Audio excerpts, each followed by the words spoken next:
Hi everyone, today I'm going to be reviewing the Zdenek underbust corset made by Corset Deal. So here's the front, the side, the back, and the other side. For the length and fit of this corset, on the Corset Deal website, they say that this is a cincher designed for people with an average to petite torso length, and I would disagree with that. The center front here is 14 inches. At the princess seam here, it's 11.5 inches, and about 4.5 of those inches are from the waist up, while 7 of those inches are from the waist down. The side seam here is 11.5 inches once again, and the center back is longer at 14 inches. I'm 5'5" and my torso length is around 10.5 to 11 inches long. I consider myself to have a relatively long torso compared to my height. I would not consider this a cincher, and actually because I have a low waist, my most comfortable waist to bottom edge measurement is closer to about 4.5 inches if I want to sit down really comfortably. Because this corset has 7 inches between the waist and the bottom of the corset, it means that I can't sit comfortably for long periods of time. I can't really squat down to pick things up off of the floor very easily. So I would only recommend this corset for somebody who is tall with a long torso, and especially somebody with a high waist and they have a lot of distance between their waist and where their lap begins. For the circumferential measurements, today I'm wearing a size 22, and when I measured it straight across the narrowest point of this corset, it did measure 22 inches, so it measures true. I admit it was a little bit tricky to figure out the true waistline of this corset because I believe this pattern was modified from an original Edwardian 1901 demi-bust pattern that was probably cut down to be an underbust. And like an Edwardian pattern, this has a slanted waistline where it starts a little bit higher up near the back, and the waistline itself slants down as it goes forward towards the front of the waist here. So I had to basically choose a point to measure horizontally across to be the narrowest point to be the waistline. So I chose this point, which is basically at the very top of the hip gore here. And then I measured across the narrowest point, and so this is the part that measures true. The underbust here is relatively narrow. It's 27 inches, so it has a 5-inch rib spring. And the low hip here is about 35.5 to 36 inches, and so it has a nearly 14-inch low hip spring. And because it is relatively sloped over the hip, there's no obvious demarcation as to where the iliac crest is, so I decided not to measure the high hip measurement here. So I would actually recommend this style corset for somebody who is relatively pear-shaped with a smaller rib cage naturally and maybe a bit of a fuller lower hip. But do keep in mind that this does not have like a shelf like hip. So if you have prominent hip bones, if you don't have a lot of padding over your hip bones, you might find that this corset compresses your hips in a way that's not quite so comfortable. This corset is also extremely conical through the ribs here. It's very flat through the front and flat through the sides, and I can actually feel a little bit of pressure through my ribs nearing the back here. So if you have very inflexible ribs, you might want to try a different corset that has a more rounded rib cage. But if you have very flexible ribs, if you actually want to train your floating ribs, or if you have a naturally small rib cage, as I said before, then this corset might work for you. Another thing that I should mention about this specific pattern is that the hip panels are angled relatively further back on this type of corset. So this is definitely a pattern where they expect you to wear it with a sizable lacing gap in the back. So right now my lacing gap is about 2.5, 3 inches, and the side seam right here is pretty much at my side or maybe angled ever so slightly back. So if I were to purchase this corset one size up and try to lace it closed, the hip panels would not fit the side of my body properly. It would be angled too far back, which might make it uncomfortable to wear. So this is definitely a style of corset. This is definitely a pattern where they deliberately designed it to be worn with a lacing gap in the back. Hopefully that description made sense, but let's go to the tabletop portion of this review so I can show you the actual shape and pattern of this corset as well as the other details close up. So here's a corset laid flat, and there were two main reasons why this corset caught my eye. The first was that it had a good quality metal zip in the center front here instead of your standard busk. And there are not too many off-the-rack corset companies that are experimenting with a zip in the front, at least not quite yet. The second reason was the pattern used here. It looked very reminiscent of an Edwardian style antique pattern, and I'll get into more detail of that a little bit later on. But for the materials, the fashion fabric here is a black floral brocade, and if you open it up to the inside, you'll see that it's lined in black cotton twill here. And here is the label. So it says Vintage Goth, size 22, keep away from fire. I don't know why you would be putting this close to the fire anyway. The fashion fabric is 70% cotton and 30% polyester. The lining is 100% cotton. So you can see that these corsets that they are shipped from India, they have a lot more information on them. And it says dry clean only. So this is the cleaning instructions, and it has a lot of different languages. This label here, Orchid, that's the name that they gave to their modified version of the pattern. The alternate name for this pattern is Eliana, I believe. So if you search for either of those, all of the corsets with this specific cut are going to come up in your search. And turning the corset to the inside, I believe it's a little bit easier to see the actual pattern pieces from the inside. It's an 8-panel pattern, so 16 panels for both sides.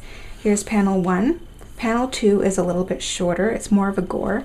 Here's panel 3, 4, 5, 6, and panels 7 and 8 are actually the hip curve. As mentioned before, this pattern is very, very typical of your Edwardian style, like antique style pattern. It's actually almost identical, I believe, in the general shape of the pattern pieces to this public domain antique corset from, it's on page 84 of Nora Waugh's Corsets and Crinolines here. So this is from circa 1901. So you can see that the center front, similar shape. Panel 2 does not go all the way down, it's more of a gore. Panels 3 and 4 the same.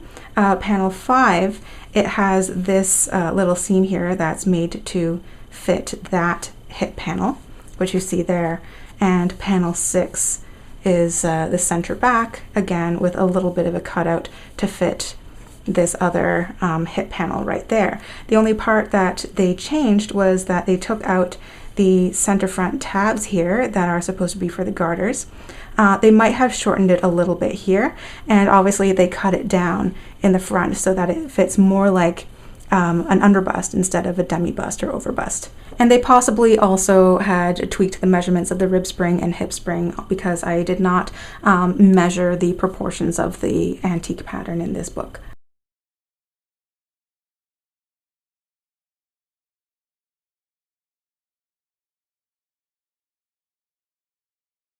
That antique pattern was specifically drafted to give a very, very straight front. And when you saw me modeling this corset, you did see that the center front was relatively quite straight. And I was actually surprised by that, because the center front here is actually, it contains spiral steel bones instead of flat steels.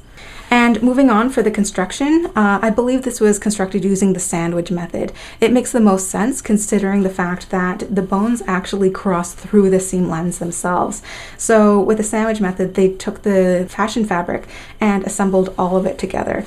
And then they took the lining fabric and assembled all of them together. And then they put those two layers wrong sides together and then secured them down where they needed to. That is the only way that they could get the bones to cross through the seam lines without, tearing through any stitches themselves. And there is possibly a waist tape in this corset, because I see and feel just the faintest little outline of what might be a waist tape running through here. I'm not sure if you can see that very, very faint shadow. It might be like 3/4 of an inch wide, and it might be a partial waist tape because I can't feel it continuing through this center front panel right here. Similar on the other side, you might be able to see that faint shadow and this going across here. And the binding in this corset is commercially purchased black satin bias binding, machine stitched on both outside and inside. You can see on the outside, a very tidy top stitch here, and on the inside, a little bit bigger of a top stitch. There are also 6 garter tabs, 3 on each side. The Modesty panel for this corset is quite wide. It's 7.5 inches wide and is unstiffened, finished in the same black brocade here and black cotton twill lining. It's stitched down to one side of the corset here. So if you don't like Modesty panels, you can easily remove that with a seam ripper. And there's also a Modesty placket in the front here, 3/4 of an inch wide, unstiffened, again finished in the black brocade here. So it's coming out from beneath the side of the zipper. And as mentioned previously, there is a zipper in the center front, not a busk. So this is 13 inches long and it has metal teeth. It's a YKK brand zipper, so that's of decent quality. It looks to be inserted tidily, and it does zip up and unzip very easily without catching anywhere, so that is a good sign. The stitch length around the zipper, I believe, is about 11 stitches per inch, which is it is fairly decent, but I don't know if it's only the one seam holding it in or if there's like another one that's hidden underneath there. I would feel better if the bones adjacent to the zip here were flat steel. As it is, there's spiral steel boning in the front, and flat steel does not flex from side to side, so using a flat steel would stabilize the seam and allow less uneven tension on the zipper when you are lacing it up. Because what you want is for all the teeth along the zip here to have the same amount of tension on all of them. If you have some teeth, especially some at the waistline, where you have a lot more stress, that's where it's the most likely to fail. Now, I can see why they might have used the spiral steels in the front, because this pattern was specifically made to give a very, very flat front. And you only notice like a tiny little bit of buckling of the zipper here if I show you like a picture of this corset close up and on an angle. Another reason why you would normally want flats in the center front of your corset is to support the abdomen and prevent any potential pooching at the bottom or buckling.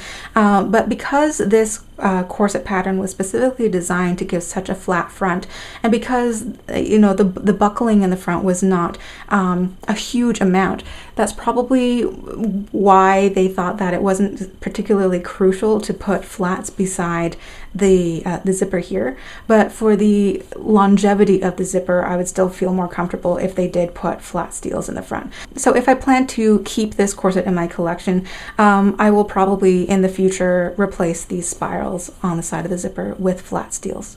So onto the bones in general, there are 20 in total, 10 on each side. They're all steel. They attract my magnet here. Some places are double boned and some places are single boned. So here, 2, 4, and 6. This is the side seam right here. These are double boned. I can't really say on the seams here. And the way that it crosses through and it doesn't quite follow the seam lines, that's also typical of the original 1901 pattern, because those didn't follow the seam lines either. They were a little bit more vertical, whereas the seams themselves were more curvy. So these are all double boned spirals. There's a single bone spiral that goes very curvy like that and goes over the hip. And there's also the single spiral bone right there. So that makes 8. And the 2 in the back here. The one right here, this is a spiral bone. It does attract my magnet, but you can see that it is pretty flexible, and I'm not sure if they did that because they wanted the back of the corset to curve a little bit more than normal, or if they were just kind of skimping and using fewer flats. But in the center back right here, this is a flat steel bone right at this edge right there. So again, if this were me making the corset, I would personally put flats on both sides of the grommets as well as the center front here, but all these side bones would stay as spirals. There are a total of 24 grommets in this corset, 12 on each side. They are set pretty much equidistantly spaced, a little bit more than an inch apart. They are size 0 with a small to medium flange around them and finished in silver.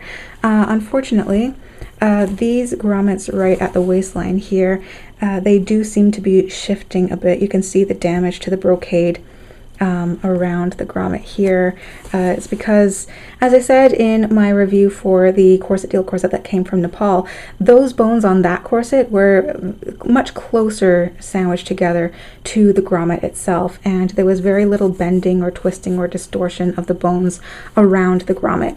But for this one, the bones are set a little bit further apart, so they're supporting the grommet less, and that's allowing the bones to twist in their channels. In addition, this bone particularly likes to flex a lot because it is a spiral. So that might be the reason why the fabric was allowed to shift and distort here and actually pull away from the grommet itself. So this grommet is unfortunately probably going to pull out in the future, as well as these ones here, because all of these ones are taking a lot of tension from the bunny ears. And here's the underside of the grommet, so you can see that they all contain washers.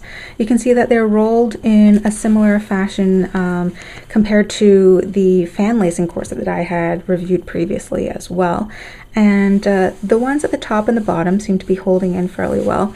Unfortunately, the one at the waistline here, you might be able to see that fabric is pulling away from the grommet right there as well. So there are some signs of wear here. And the laces here are black round nylon cord. There's not much spring to them, but it would be difficult to break because it is, very strong synthetic fiber right here. Definitely long enough. They do tangle a little bit, but if they are too long for you, you can definitely cut them down. They seem to glide well through the grommets. There is a little bit of catching that you can see right here, so they will eventually fray a bit, but generally speaking, they seem to be holding up. The Zdenek corset is available on Corset Deal's website, and the Zdenek is specifically this style of corset that has the zipper in the front. You can get other corsets in the orchid pattern that has a busk in the front, and from what I've seen, they're mostly available in black, say black cotton, satin, and brocade, but I believe that they do have one style that's in white as well. I believe the recommended retail price of the Zdenek corset specifically is $90 US, but Corset Deal appears to have this perma sale going on. So at the moment on the website, it's said to be $60 on sale. This review was made possible only because of my Patreon, so thank you supporters so much. My Patreon supporters not only fund my future reviews, but they also get to vote on which styles and brands of corsets I review in the future. So whether you donate $1 or $50 each month, you get a say and you get power in how your dollars are spent. If you'd like to learn more about my Patreon and have a say in which corsets I review in the future, feel free to click the link above or down in the description below. So this concludes my review of the Zdenek underbust corset made by Corset Deal, which is definitely a long line corset and not a cincher. So thank you all so much for watching. I hope you enjoyed it and you learned something new. If you did, please remember to click that like button down there as it helps support this channel. If you have any comments or questions about this corset or Corset Deal in general, feel free to leave a comment down below. I'd be happy to get back to you. And if you have tried any of their orchid pattern corsets, let us know what you think of it in a comment below, because I'm sure many of us would be curious to hear your opinion as well. Thank you again for watching, and I'll see you next week for another video. Bye!